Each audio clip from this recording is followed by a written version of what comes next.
Espiritismo sem mistério. Olá pessoal, estamos iniciando o programa Espiritismo sem mistério, estudando o Livro dos Espíritos. E você que nos acompanha sabe que estamos num tema bastante interessante. Já entramos na parte 3, no livro terceiro do Livro dos Espíritos, falando sobre as leis morais. E comentamos já nos programas anteriores a respeito da lei divina, da lei natural. Falamos das questões do bem e do mal. Nós vimos que o bem é tudo aquilo que está conforme a lei de Deus. E também vimos que essa lei de Deus, ela está escrita, vamos dizer assim, na consciência dos homens. Então, se você quiser entender um pouco mais sobre esse assunto, acesse os programas anteriores. Hoje nós daremos continuidade, entrando numa nova lei. Mas antes disso, pegue seu livro, seu caderno, vamos estudar juntos, porque o Livro dos Espíritos é uma obra imperdível. Então, juntamente com o nosso querido André Luiz Suíço. Como vai, André? Olá, Solange. Olá, queridas irmãs, queridos amigos. É sempre muito bom dar continuidade a esse ensinamento que, como nós já dissemos nos programas anteriores, é a parte do Livro dos Espíritos que Allan Kardec depois amplifica numa outra obra básica chamada O Evangelho segundo o Espiritismo, justamente nas questões ligadas às leis morais. A obra O Evangelho segundo o Espiritismo é o repositório dos princípios morais do cristianismo, que é justamente o cristianismo da doutrina espírita, que depois Kardec vai, aproveitando estes temas, destes capítulos, vai enfeixar toda uma outra obra, que é o Evangelho, com as noções básicas muito bem explicadas. Então agora que nós já vimos a primeira parte, o primeiro capítulo da terceira parte do Livro dos Espíritos, hoje nós vamos dar início à primeira das leis. Porque, de verdade, o capítulo 1 ainda não falou de nenhuma lei. Ele fala sobre a explicação do que é a lei divina. Agora, ele vai começar a detalhar cada uma destas 11 leis que ele elencou, que ele elegeu como leis importantes para nós pensarmos. E, obviamente, nós vamos começar com o capítulo 2, que é o primeiro slide que nós vamos ver, você vai ver na tela, o slide que vai falar dessa primeira lei, o capítulo 2. Vamos lá? As imagens são bem inspiradoras, né? Naquilo que a gente pode observar, porque é a lei de adoração. Nós estamos vendo aí todas essas pessoas, a primeira imagem no canto superior esquerdo, as mãos como que solicitando o amparo divino. Depois nós vemos essa escadaria bela, luminosa, não é? Como se nós pudéssemos subir, nós pudéssemos chegar a esses locais mais elevados, mais superiores. Depois nós vemos alguém orando, num gesto tão bonito, tão simples, que é essa conexão, essa vontade de nos conectarmos a essas energias superiores. Nós temos então nessas 4 imagens que circundam o centro é o importante, que é justamente a escada que nos leva, no sentido figurado, a nossa fonte, a nossa origem, aquilo que é, segundo o capítulo, a primeira pergunta do Livro dos Espíritos, lá no capítulo 1 do livro, a inteligência suprema, causa primeira de todas as coisas. E ali, voltando à imagem, vocês verão as diversas formas das pessoas entrarem em contato com a divindade, seja solicitando com as mãos, pedindo, ou com as mãos juntas nas diversas religiões que usam esta maneira exterior de dirigir-se à divindade, na lei de adoração. Também os que estão louvando, os que estão ali abaixo, estão louvando a grandeza divina, como se agradecessem pela luz, pela planta, pelo verde, pelo alimento que a terra fornece, pela esperança da respiração, a luz do sol, o calor. São maneiras de nós adorarmos a divindade. Então, são diversas formas. A gente vai aprender que através da oração nós podemos pedir, agradecer e louvar. Então aí é uma maneira de nós simbolizarmos estas 3 coisas nestes nessas 4 imagens, dirigidas todas para a inteligência soberana do universo, ok? Então agora nós vamos para o slide número 2, onde nós vamos começar a ver o que Kardec está perguntando para os espíritos, Solange. É isso aí, vamos lá. Em que consiste a adoração? Kardec está sempre interessado em definições. E a primeira coisa, já que ele vai falar da lei de adoração, a pergunta 649, ele quer saber o que é isto? No que consiste a adoração? O que é estarmos em conexão, nessa gratidão, nessa ligação com alguma coisa superior? Vamos ver a resposta? É a elevação do pensamento a Deus. Pela adoração, a alma se aproxima dele. Então observamos que pela concepção dos espíritos superiores, a elevação é a ligação do nosso pensamento com a força cósmica, com a origem que nos causou. Nós somos criaturas. Portanto, há de haver um Criador. E essa ligação entre criatura e Criador se faz através deste pensamento que liga o que foi gerado ao que está gerando. Então, essa é a forma de levarmos a nossa mente na direção daquela fonte, daquela origem, como ele disse. E quando se faz isso, a nossa alma se acerca, se aproxima, se conecta de uma forma muito mais intensa à nossa origem. É muito interessante isso, porque isso costuma acontecer, Solange, quando nós temos na relação familiar, na relação de amizade, quando nós temos lembranças ou sabemos que conhecemos pessoas que foram boas para nós, que foram importantes, e faz tempo que você não vê, que você se afastou, porque a pessoa morreu, porque a pessoa mudou para outra cidade, e você leva a sua vida. Mas daí você abre uma gaveta, depois de alguns meses ou alguns anos, você abre uma gaveta, você vê lá um objeto que era daquela pessoa, alguma coisa que ela te deu de presente, uma fotografia, um convite de aniversário. Você fala, nossa, olha só. Quando você pega aquilo, você imediatamente pensa na pessoa. Quando você pensa na pessoa, no mesmo instante, é como se você se aproximasse dela ou trouxesse a pessoa para você. Por isso é que é muito comum que as pessoas guardem lembranças daquelas pessoas queridas. Quando elas se afastam, ou quando elas têm que ir embora, ou quando elas morrem, você guarda alguma coisa para quando você pegar aquilo, você ter a sensação de que aquela pessoa está perto. É óbvio que nós não temos, de forma material, nada que possa ser a expressão da divindade, como um objeto. Porém, tudo está anunciando a divindade. A natureza, as nossas relações, a capacidade de pensar, o corpo físico que funciona, o ar que nos abastece, a chuva que cai, o sol que produz o calor, a vida, tudo é manifestação divina, mas que a gente não tem como pegar assim e falar, ai, esse aqui é o Deus, né? Então, a elevação do pensamento faz a mesma coisa. Quando você entende este Deus que está em todas as coisas, você fala a Ele como aqueles que levantam as mãos que estão ali naquela imagem inicial. Ai, Senhor, que coisa linda, que sol maravilhoso. Olha esse verde que está, as plantas estão vestidas com essa riqueza. Oh, Senhor, muito obrigado. São maneiras de se aproximar desta força criadora. Então, o pensamento se direciona a essa essência e isso faz você estar em contato mais direto. Não que ele não esteja à nossa volta, não esteja em tudo, mas você já notou, você que está me ouvindo, você já notou como é difícil a gente parar 5 minutos para olhar o céu?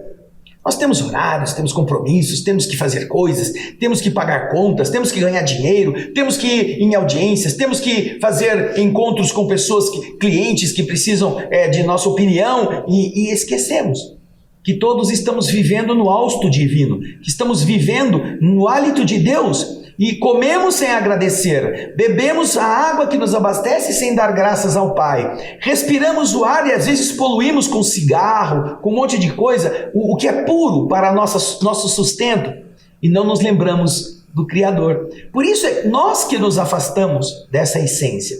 E por causa disso, às vezes achamos que estamos sozinhos, abandonados, que Deus não gosta de nós. Mas o ato de adorar é essa ligação do filho com o pai. E isso é muito bom quando você começa a ter noção, porque você tem certeza que você não está sozinho. Solange? É isso mesmo. Se a gente for procurar no dicionário, por exemplo, nós vamos encontrar que adoração é o ato de adorar e que é prestar culto a um ser superior, a uma divindade, é venerar, é você reverenciar a Deus e, segundo agora o Livro dos Espíritos, é a elevação do pensamento a Deus.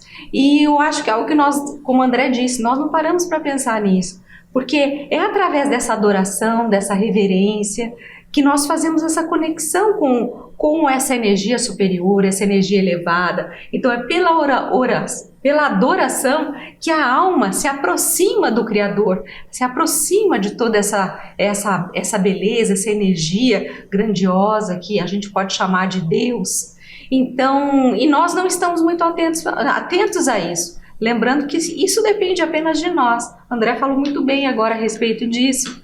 Muitas vezes nós passamos o dia e não pensamos nem um minuto sequer, nenhum momento nós paramos para agradecer, para reverenciar, para nos conectarmos a essa energia que é tão poderosa, que está ao nosso redor, que está envolvendo tudo a todos os instantes, e muitas vezes nós ficamos ali focados na matéria e nós nos sentimos mal, nós estamos nervosos, depressivos, nós estamos sem esperança, várias pessoas às vezes estão querendo até deixar a vida, deixar de viver por desgostos que estão enfrentando, e estão esquecendo de que existe essa fonte divina inesgotável, e que para nós acessarmos essa fonte, basta elevarmos o nosso pensamento, basta pensarmos em Deus, basta reverenciarmos essa divindade, essas belezas todas, essa energia que está em todos os lugares. Então é muito bonito. E é interessante, Solange, nisso que você está falando, que as pessoas acham que é ir na igreja. Então elas levam uma vida desconectadas e acham que no dia da reunião mediúnica, que no dia da missa, que no dia do culto, ela vai então entrar em contato com Deus. E ela esquece que isso é constante. Isso pode ser constantemente, aliás, deveria ser o ar que respiramos. Não para que você ajoelhe, que você tenha um comportamento místico, não, mas que seja natural, que você sinta isso de uma forma constante na sua alma. Isso te abastece, né? Então, legal, agora a gente vai para a seguinte pergunta. Vamos lá? A pergunta 650. A adoração é o resultado de um sentimento inato ou a adoração é um produto de um ensinamento? Olha só, uma pergunta muito interessante, porque Kardec quer saber. Essa adoração, ela é fruto de ser ensinada, ela se obtém através de algo que se ensina, ou é alguma coisa que é natural, que vem de dentro, e que todas as pessoas vão sentir essa necessidade. Então, é uma coisa cultural ou é uma coisa natural? Essa é a pergunta. Vamos ver a resposta? Vamos ver no próximo slide. Sentimento inato como o da divindade. A consciência de sua fraqueza leva o homem a curvar-se diante daquele que o pode proteger.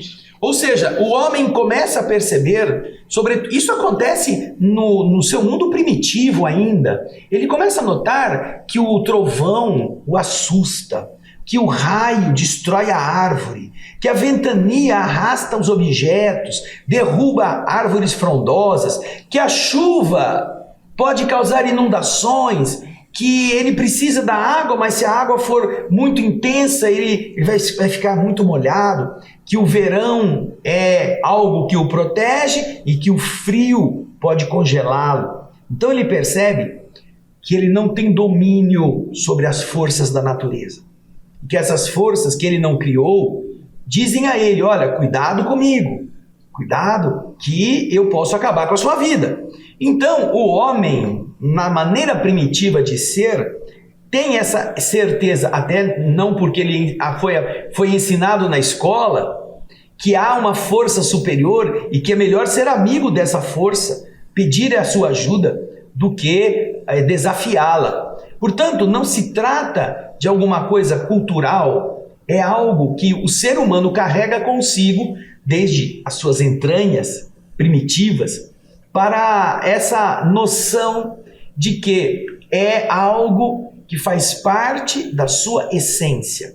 E isso é também provado porque em todos os povos, em todas as épocas, dos mais silvícolas, dos mais primitivos aos mais avançados, o ser humano sempre reverenciou a divindade. Cada um com um estilo, cada um com uma forma, cada um com um modo ou ritualístico, ou mais singelo, ou mais íntimo. Todos eles sempre tiveram a noção de que há alguma coisa superior. Não importa em que região da Terra, as civilizações com culturas diferentes encontram nessa reverência a uma força superior uma unicidade, o que indica se tratar de algo inato, não é algo ensinado, ok? Isso, e Kardec agora, ele vai falar a respeito, ele vai fazer uma pergunta a respeito disso. Uma pergunta interessante, olha lá, vamos com a gente. Houve povos desprovidos de todo sentimento de adoração? Será que, Kardec pergunta aos espíritos, será que no passado existiram povos que não acreditavam numa divindade, não adoravam nenhum ser superior? Será que isso já aconteceu em algum momento da história da humanidade? Que é justamente o que a gente comenta. Existem algumas provas de civilizações, de grupos civilizatórios, para os quais não havia nenhuma vinculação com nada superior? Há alguma coisa assim? E vamos ver o que os espíritos respondem no slide seguinte. Não, porque não há, jamais houve povos ateus. Todos compreendem que há acima deles um ser supremo. E é interessante, observando essa resposta, que nós meditemos em algumas noções fundamentais. Não significa que a noção de ser supremo seja aquela que hoje nós fazemos da divindade. Porque, naturalmente, os povos mais primitivos, eles tinham conceitos de força, de partidarismo, de proteção exclusivista. Então, para eles, em alguns casos, o Deus era um Deus temerário, um Deus vingativo, mas ainda assim era um Deus. Nós vemos cultos pagãos, assim chamados, né? não aceitos pela ortodoxia, que tinham hábitos, às vezes cruéis, mas ainda assim representavam uma reverência a uma coisa superior, como, por exemplo, sacrifícios de animais, mesmo sacrifícios humanos a deuses, para aplacar a sua ira ou para conquistar seus favores. Então, esse sacrifício era justamente a reverência daqueles grupos civilizatórios primitivos para agradar uma força superior a deles que eles reconheciam existir. Portanto, não é apenas na questão de você aceitar Deus como nós conhecemos hoje, o amor em absoluto, a grandeza da justiça, a nobreza dos valores superiores. Não. Muitas vezes os povos primitivos, eles tinham nas divindades que eles criam seres até maldosos, eles acreditavam, eles tinham medo, então eles ofereciam crianças, matavam crianças nos altares, virgens eram executadas para aplacar a ira ou para conquistar favores das divindades, para colheitas férteis, para chuvas mais abundantes. Então há sempre uma referência a seres mais elevados. Por isso que Kardec, os espíritos respondem, nunca existiu povo que fosse ateu. Não há, jamais houve povos ateus. Uhum. Se a gente parar para pensar, se nós voltarmos um tempo e dermos uma olhada, por exemplo, na civilização egípcia, quantos deuses não haviam E não havia, e quantas, como disse o André, havia esse costume de fazer sacrifício de animais, sacrifícios humanos às vezes, mas principalmente o sacrifício dos animais. E havia uma variedade de deuses. Para cada situação, o homem ia a um templo, ele orava a um determinado Deus, ele pedia a proteção desse Deus, pedia que o Deus tal, que era o Deus, vamos supor, havia o Deus da colheita, havia o Deus ligado às relações familiares, havia os deuses ligados aos fenômenos da natureza. Aos fenômenos da natureza. Então, havia essa variedade. Era muito grande. Então no Egito nós temos como o Ísis, Osíris, temos outros deuses, né, deuses com a forma, o corpo humano e às vezes com a cabeça dos animais. E isso foi se estendendo, porque também nós vemos isso entre os gregos, a variedade de deuses, toda a mitologia grega, nós encontramos os deuses do Olimpo. Então há uma série de deuses, e isso também foi se desenvolvendo, isso foi transpassado, vamos dizer assim, também para a cultura romana, que pegaram um pouco desses deuses gregos e trouxeram, e mudaram os nomes desses deuses gregos, mas são praticamente os mesmos deuses na cultura romana. Então, de início, o homem tinha essa relação, que era uma relação de temor, eles temiam os deuses, eles faziam sacrifícios, eles pediam, eles não queriam, eles queriam aplacar a ira dos deuses, muitas vezes através de sacrifícios, de oferendas. E isso foi se modificando, e até que com o advento do cristianismo, com Cristo chegando, e até mesmo antes, quando nós já encontramos a unicidade, né, a unicidade de Deus, né, num único Deus, vamos dizer assim. O monoteísmo. E monoteísmo, obrigada, André. E aí nós já vemos que os homens, deixando de adorar diversos deuses, focaram num único Deus. E as coisas assim vão evoluindo e vão se modificando. E tudo isso que a Solange está contando demonstra a reverência do ser criado ao Criador. Você vai encontrar, por exemplo, na Guatemala, inúmeros templos voltados para deuses que eles criam naquela época. No México, inúmeras pirâmides que até hoje você pode visitar e que todas indicam o quê? Indicam a elevação para a altura.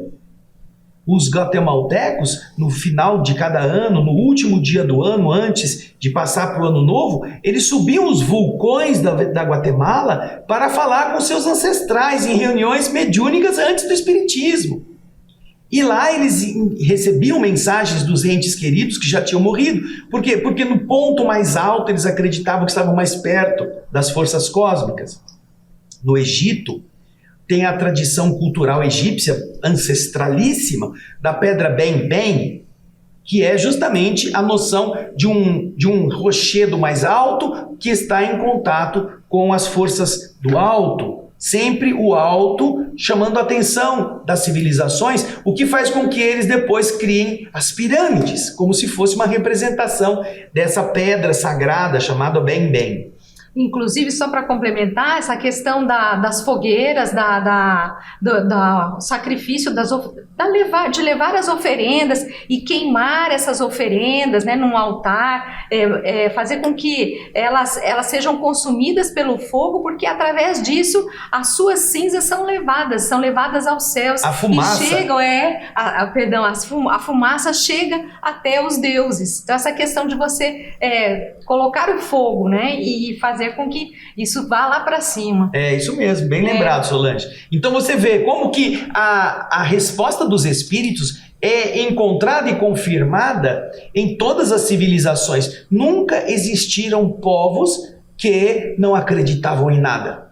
Todos eles tinham uma crença em algo superior e manifestavam essa crença segundo o seu limite de entendimento naquela época. Não quer dizer que os deuses que eles acreditassem fossem os mais justos, os mais belos, os mais corretos do ponto de vista do que hoje nós conhecemos. Porém, eles ainda assim estão cultuando deuses superiores. a raça humana, ok? E só para ilustrar, caso vocês gostem desse assunto, queiram conhecer um pouco, existe um livro que eu gosto bastante, Os Rochedos São de Areia, do Espírito Lúcio, onde a história se passa no Egito, num momento em que existe toda aquela variedade dos deuses, mas que o faraó está tentando implementar entre os egípcios a adoração a um único Deus. E aí todas as dificuldades que ele enfrenta, a história se desenvolve nesse romance. É um romance muito bonito, mas dá para a gente sentir um pouco do que era essa questão dessa adoração a diversos deuses e essa mudança, essa tentativa de mudança e a relutância do povo em aceitar essa nova diretriz, vamos dizer assim. O povo acostumado a ficar pulando de templo em templo para ver se conseguia as coisas, e agora, por uma determinação de um faraó, o faraó Akhenaton, está sendo obrigado a acreditarem apenas em um único Deus, o Aton ou Amon-Ra, que era o Deus Sol. Então é uma lembrança que a Solange faz para ilustrar essa questão da existência da crença embutida, inata na alma humana a respeito da nossa ligação com deuses ou com um único Deus, não é? Deixa eu só passar para eles, caso você se interesse, o título da obra é Os Rochedos São de Areia, do Espírito Lúcio, através da mediunidade de André Luiz Ruiz. É uma editora, a editora ID é a editora que publica essa obra. Então as pessoas interessadas podem entrar em contato com a editora ID e lá todos os romances do Espírito Lúcio, praticamente todos estão, com exceção do último deles, estão disponíveis no site da editora ID. Ok. Vamos para o próximo slide? Vamos lá. Kardec continua com seus questionamentos. Na pergunta 652, ele pergunta o seguinte: pode-se considerar a adoração como tendo sua origem na lei natural? Quer dizer, existe então a lei natural que causa aquilo que chamamos de adoração? É fundamentada numa atitude natural, uma lei, que é justamente o primeiro capítulo que nós terminamos no último programa, a lei natural, que é a base para a lei de adoração, e você vai encontrar, interessantemente, nesta sequência de capítulos do terceiro livro, logo no começo de cada capítulo, Kardec quer saber se aquela lei que ele estará abordando é considerada uma lei natural. A lei do trabalho, a lei de conservação, a lei de destruição. Todas estas leis, Kardec vai sempre colocar no começo a indagação: essa lei é uma lei natural ou é uma lei inventada pelos homens? Ela está nos cânones divinos ou ela é apenas fruto da necessidade humana de vencer, de vender, de destruir, de construir? E é essa preocupação que nós já vemos aqui nessa primeira lei, o capítulo 2. A lei de adoração é uma lei natural? É a pergunta que ele faz. E agora a gente vai ver a resposta dos espíritos. Ela está na lei natural, visto que é o resultado de um sentimento inato no homem. Por isso, ela se encontra em todos os povos, ainda que sob formas diferentes. Ou seja, ela é uma lei natural. Todas as pessoas vão sentir isto. Não importa a época, não importa a cultura, não importa a história da formação daquele povo. Vai haver sempre algo que faça alguém daquele grupo civilizatório reverenciar uma outra força, uma inteligência mais exuberante, ao qual ou à qual se submetem. Então, isso dá a essa lei, a essa adoração, este cunho de uma lei do universo. Todos precisarão senti-la, e quando estiverem mais despertos, não é que eles vão precisar, eles terão prazer em sentir.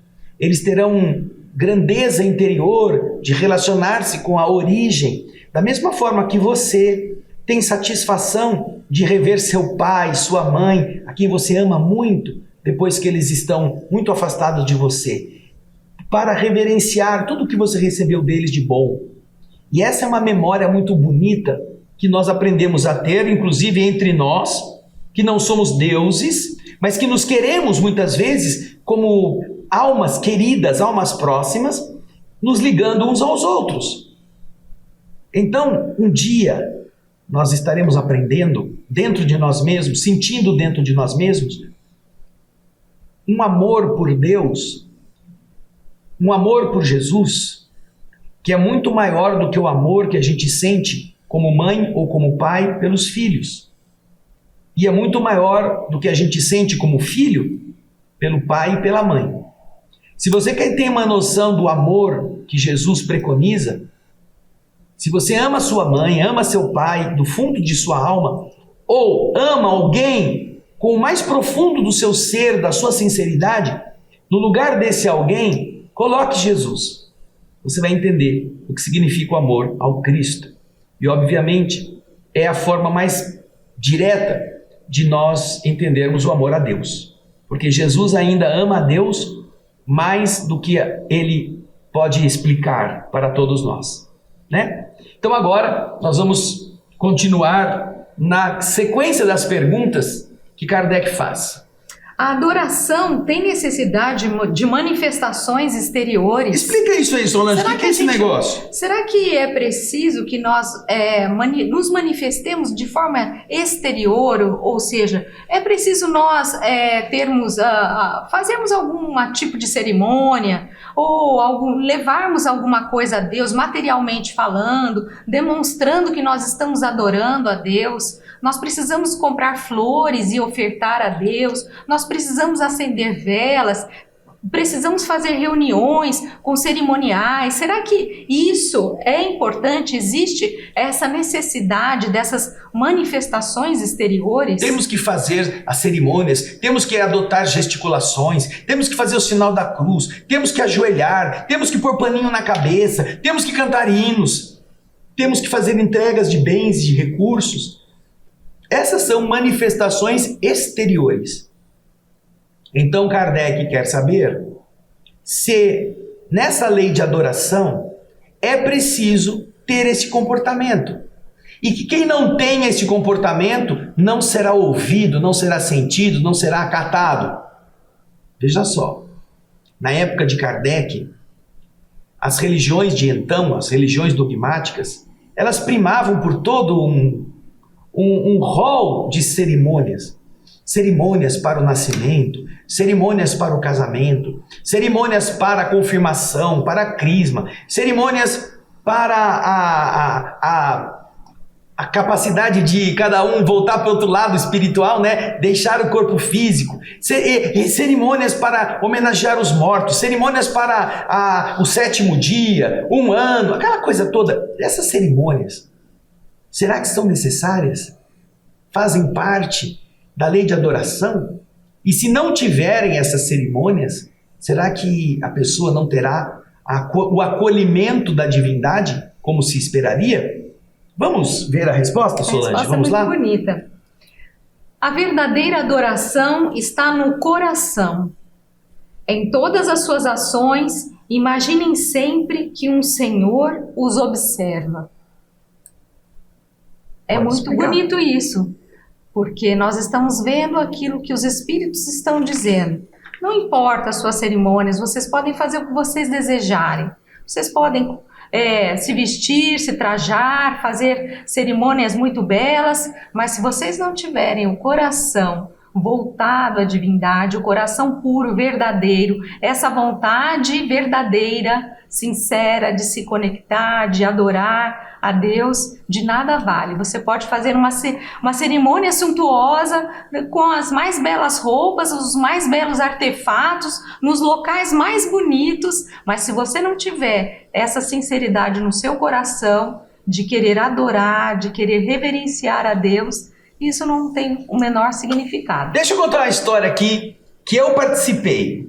Foi algo que eu vivi. A Solange também. Um parente da Solange foi se casar na igreja católica. E nós fomos convidados, porque são parentes, família, etc. Então nós fomos na igreja.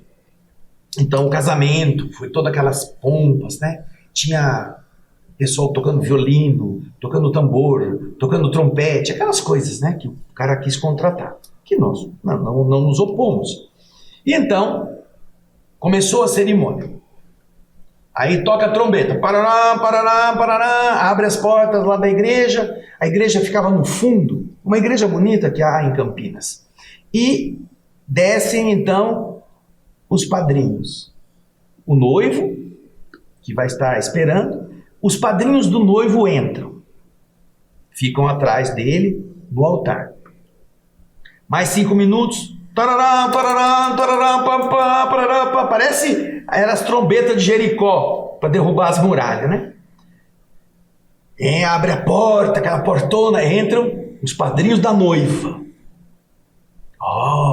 Aí todo mundo levanta, né? Para ver os caras descer a escadaria, chegar lá embaixo. Aí dá um tempinho. Aí vem o centro das atenções, né? Tocam-se de novo as trombetas.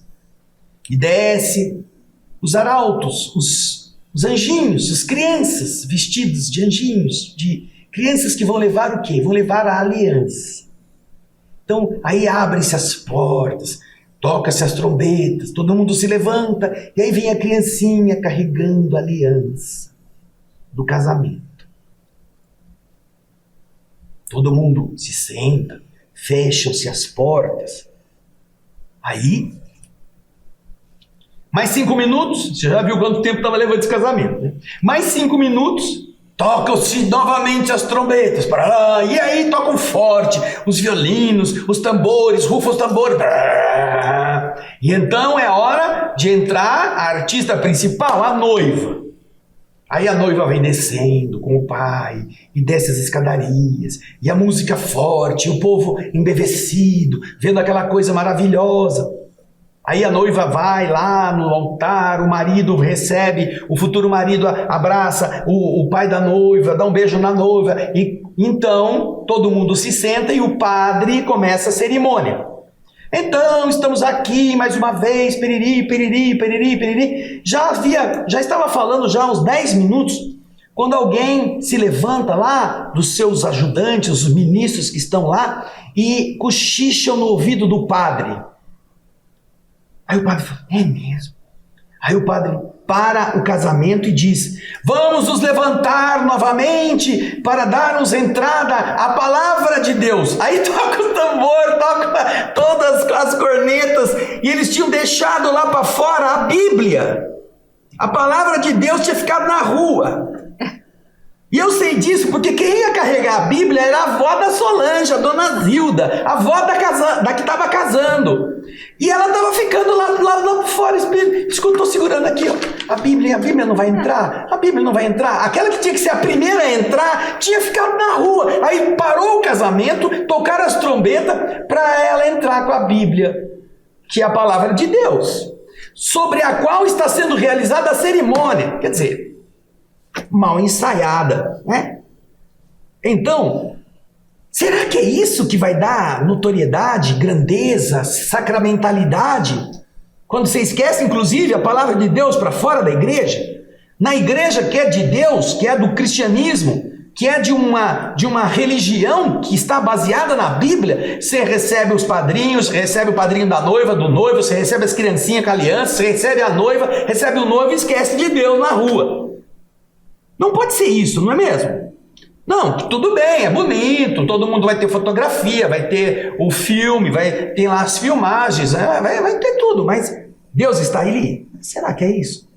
Então a pergunta de Kardec, que dá como resposta essa verdadeira adoração que está no coração, faz você entender que não é por você ter gastado todo o dinheiro da sua família para fazer uma suntuosidade dessa cerimônia que vai realmente ser sincera. Basta você ser autêntico, verdadeiro. Você pode se casar no fundo do quintal, com alguém que faça uma prece. Você pode orar sem que esteja nenhum sacerdote ali oficiando. Esse sacerdote não tem poder de unir aquilo que está desunido, mesmo que seja numa cerimônia suntuosa. E nem tem poder de dar valor àqueles que não se valorizam, que não se respeitam, que não se querem, mas estão lá apenas para viver um momento social. para aparecer no Instagram, no Telegram, em qualquer uma dessas redes sociais, não é, Solange? Exatamente, lembrando, desculpa, André, Pode falar. que o seu casamento não vai durar mais se caso ele tenha sido feito por um pastor, por um padre, ou se ele não foi feito por um padre. Será que meu casamento vai durar? Acho que meu casamento não vai durar tanto se eu não fizer a cerimônia numa igreja. Não, é exatamente isso que o André comentou conosco. Mas o que me chama a atenção também nessa resposta dos Espíritos é isso que está escrito aqui, olha. Em todas as suas ações, imaginem sempre que um Senhor os observa. Ou seja, e é exatamente isso que acontece. Os Espíritos sabem o que se passa no nosso interior. Então a gente pode se cobrir de púrpuras de e pérolas, belezas de diamantes. E nos colocarmos de forma exterior muito reverenciadora, mas se você não tiver isso dentro do seu coração, de nada vale. E os Espíritos estarão vendo, através de nós, as nossas intenções. Agora veja só como os Espíritos são muito corretos em tudo.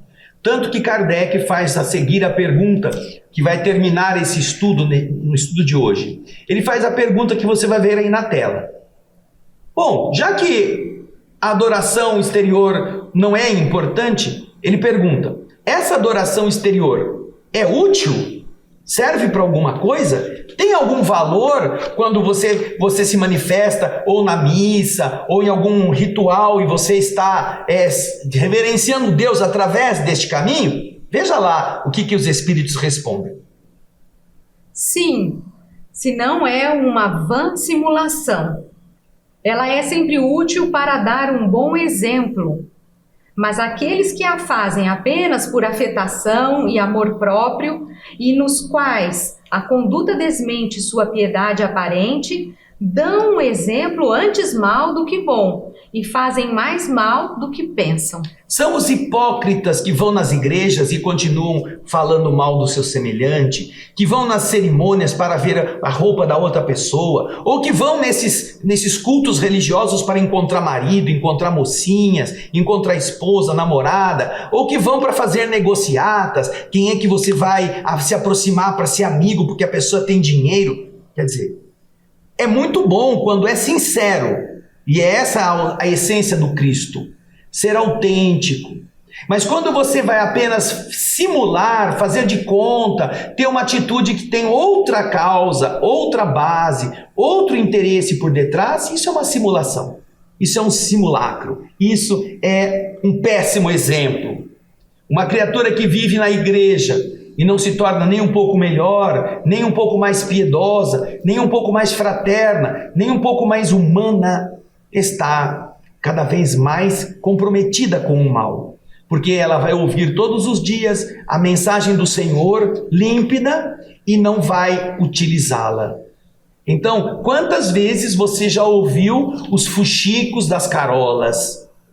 Quantas vezes você já não foi em religiões em que as pessoas estão lá falando coisas ou até ouvindo coisas bonitas, mas tem um comportamento fora do momento religioso que é degradante, que é nocivo. Então, estas são condutas que atestam que aquele ser ainda está muito longe da aparente devoção que demonstra ao Criador. Não é a adoração que santifica, é a sinceridade com que se faça.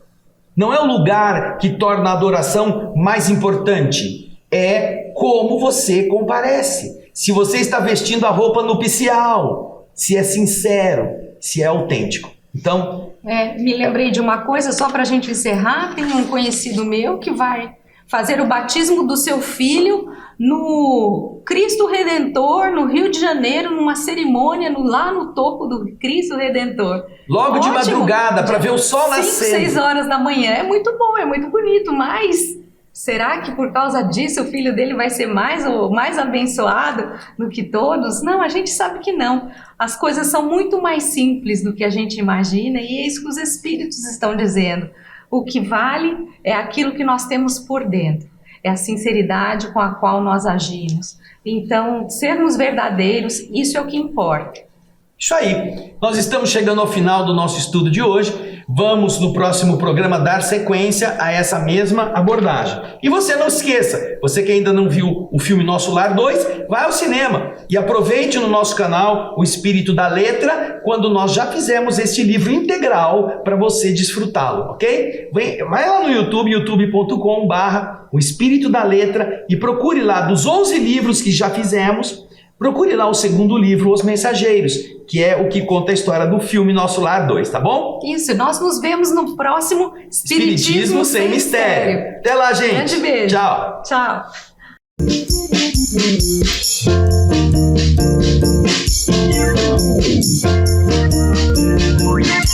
Espiritismo Sem Mistério.